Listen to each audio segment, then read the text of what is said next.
I'm a graduate of the Marine Corps Recruit Depot, Paris Island, Platoon 4005, March 9th, 1990. Physically, I was above or equal to my male counterparts.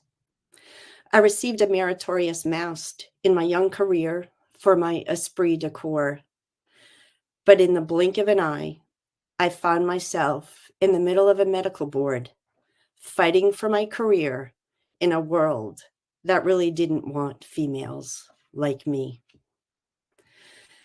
Good afternoon, and welcome to Health as Expanding Consciousness. My name is Nique Pichette, and today I will share my journey of healing and how the Colonel taught me to dance. I'm a psychiatric nurse and also a psychiatric patient. In many of my years, nobody taught me and helped me understand the impact that cortisol has on us. Over time, I started to understand, and I read the book Body Keeps the Score, was that when we're triggered, those who've gone through complex trauma, our cortisol levels stay down. Most people that haven't experienced trauma have cortisol levels that fluctuate with them to help them with their emotional reactivity. Unfortunately, as I learned, every time I was triggered throughout my 56 years, I would be triggered. I would jump to emotionally reactive, which was a form of toxic behavior. Some people use drugs and alcohol.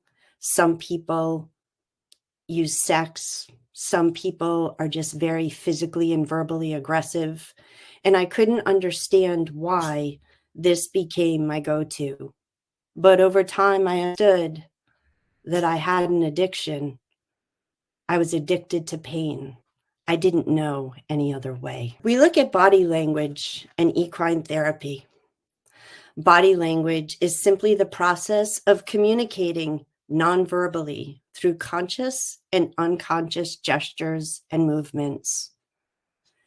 As I stood in front of Colonel, I was trying to get him to move, but he was stubborn at times.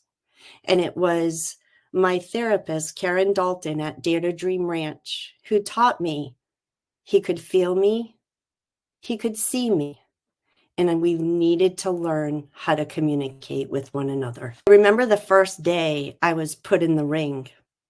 It was like being alone with a dog, but this was a horse, this massive animal, and me. I really wasn't sure what I was supposed to do. And on each picture, notice the different apparatus that is shared between Colonel and I. Over time, it became just him and I. But here you can see he had this rope around him just in case I didn't feel as trustworthy as I should. Awareness is well-informed knowledge or perception of a situation.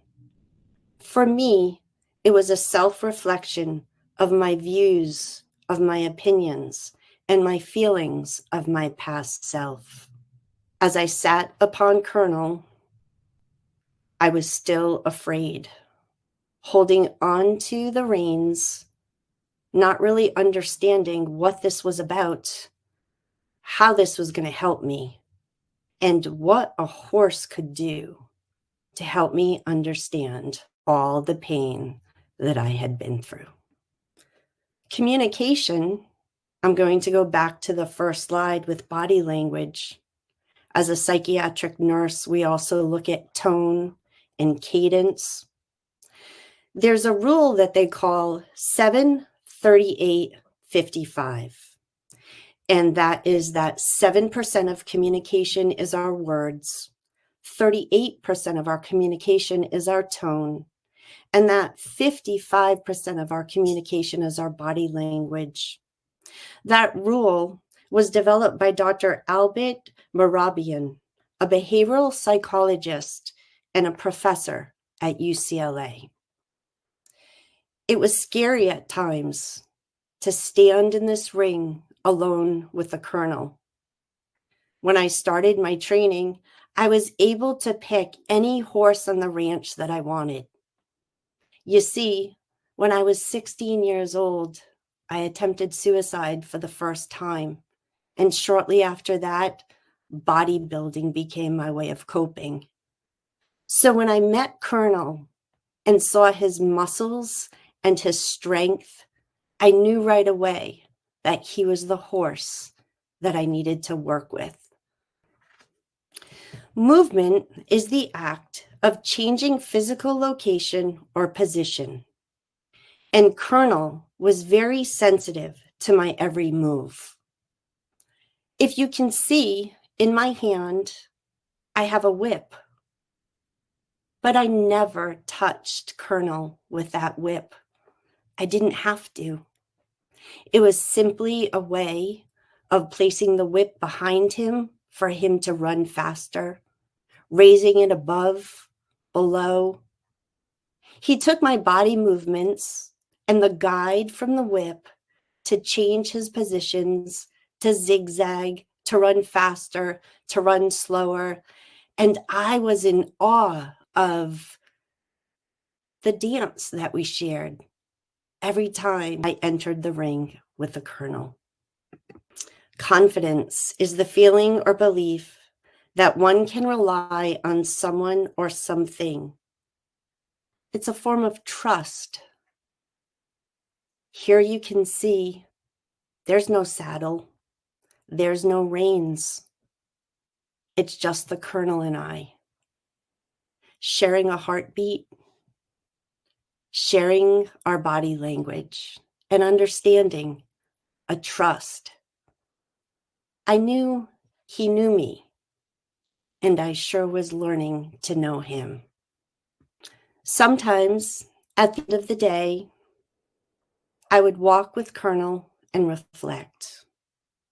Reflection is fixing on the thoughts of something. Careful consideration.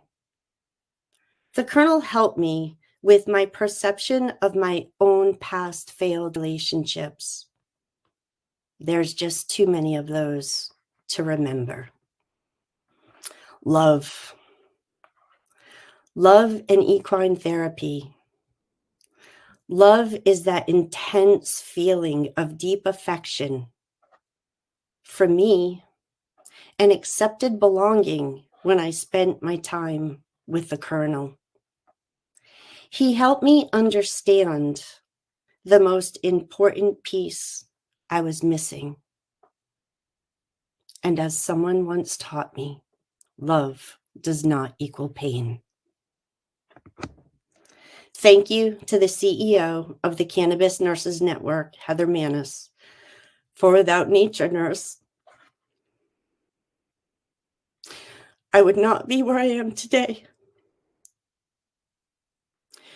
Go to daretodreamranch.org if you're a veteran or a family of a veteran, and learn how to love and dance the way the colonel taught me.